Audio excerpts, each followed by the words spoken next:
नमस्कार, आपके साथ मैं हूं नलिनी पांडे। भारत ने पहलगाम आतंकी हमले का बदला पाकिस्तान के ऊपर ऑपरेशन सिंदूर चलाकर ले लिया है। आतंकी के आकाओं को उसी की जुबान में जवाब दे दिया है। अब बाकी है पाकिस्तान के किसी भी अगले दुस्साहस का जवाब देना।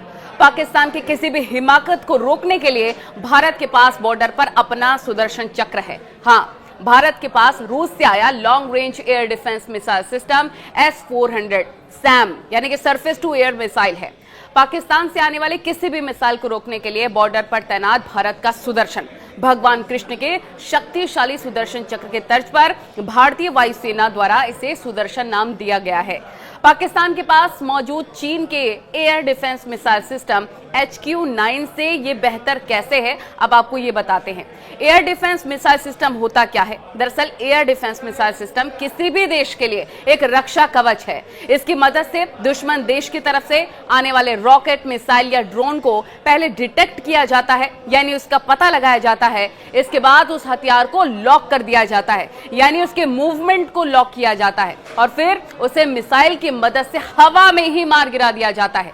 यह टेक्नोलॉजी बहुत ही सोफिस्टिकेटेड मानी गई है। हर S-400 स्क्वाड्रन में 16 वाहन होते हैं, जिनमें लॉन्चर, रडार, कंट्रोल सेंसर्स और सहायक वाहन शामिल हैं।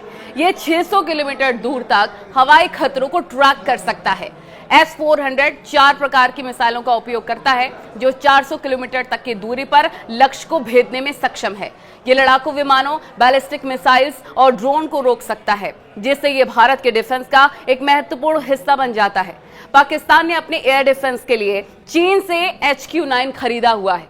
अब उसकी कमी यह है कि खुद चीन ने अपने HQ-9 को रूस के S-300 एयर डिफेंस सिस्टम के आधार पर बनाया है।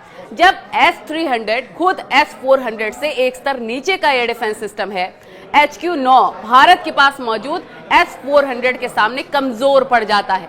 HQ-9 में 200 किलोमीटर की रडार डिटेक्शन रेंज है, जो मध्यवर्ती दूरी में मिसाइलों को रोकने के लिए ठीक है, लेकिन S-400 की तुलना में इसकी डिटेक्शन रेंज कम है और केवल मिसाइलों जैसे कि सीमित एयरक्राफ्ट को ही ये रोक सकता है। लगातार नापाक कोशिशें जारी हैं पाकिस्तान की तरफ से, जिसका भारत लगातार मुंहतोड़ जवाब दे रहा है।